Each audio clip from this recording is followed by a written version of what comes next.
Doctor దెబ్బ తాకినప్పుడు అక్కడ పెడతాడు. మరి అయోడిన్ మనం ఆహార పదార్థాలపై వేస్తే అది నీలి రంగులోకి మారితే దాంట్లో పిండి పదార్థాలు ఉన్నాయి. ఏమున్నట్లు? మనం ఇప్పుడు ఇక్కడ ఏమేమి తీసుకున్నాం? అన్నం, గుడ్డు, బిస్కెట్. ఈ మూడింటి పైన మనం ఇప్పుడు అయోడిన్ వేస్తున్నాం. ఇప్పుడు అన్నం పైన అయోడిన్ వేస్తున్నాం. ఏ కలర్ అయింది? నీలి రంగు. నీలి కలర్ అయింది కదా, లైట్గా నీలి కలర్ అయింది కదా. అంటే అన్నంలో ఏమున్నట్లు? పిండి పదార్థాలు. మరి ఎగ్గు పైన వేద్దాం. ఎగ్గు పైన వేస్తే మళ్ళీ నీలి రంగు అవుతుందా లేదా చూద్దాం. అయిందా? కాలే. అయిందా? అయిందా? ఇక దీనిలాగా అయిందా? అయింది.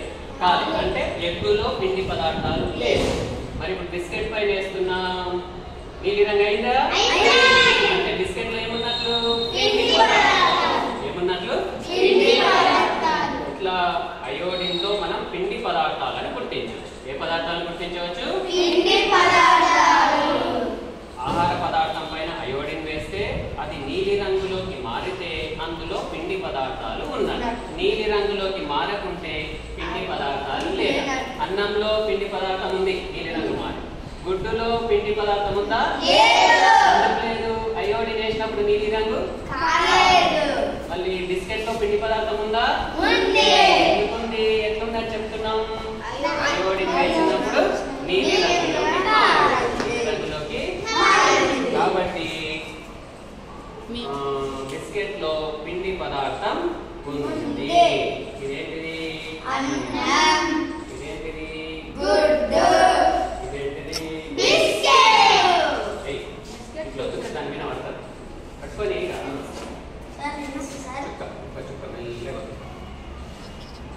బిస్కెట్ పైన వేస్తున్నాడు. అయోడిన్ వేస్తుంది కదా, నీలి రంగులోకి మారిందా? బిస్కెట్ లో పిండి పదార్థం ఉంది. ఇప్పుడు ఎగ్గు పైన వేస్తుంది. ఎగ్గు పైన వేస్తున్నప్పుడు నీలి రంగులోకి మారిందా? అన్నం పైన వేస్తుంది. అన్నం పైన వేస్తే అన్నం మరి నీలి రంగులోకి మారుతుందా? కాబట్టి అన్నంలో ఏం పదార్థం ఉంది? ఎగ్గులో ఏం లేదు? పిండి పదార్థం. బిస్కెట్ లో ఏముంది? ఇట్లా మనం పిండి పదార్థాలను ఏ పరీక్ష ద్వారా తెలుసుకోవచ్చు? అయోడిన్ పరీక్ష ద్వారా పిండి పదార్థాలు ఉన్నాయా లేదా తెలుసుకోవచ్చు. మరి ఇప్పుడు మనము కాపర్ సల్ఫేటు, సోడియం హైడ్రాక్సైడ్ ఈ రెండు వేస్తే ఈ ఎగ్గు మరి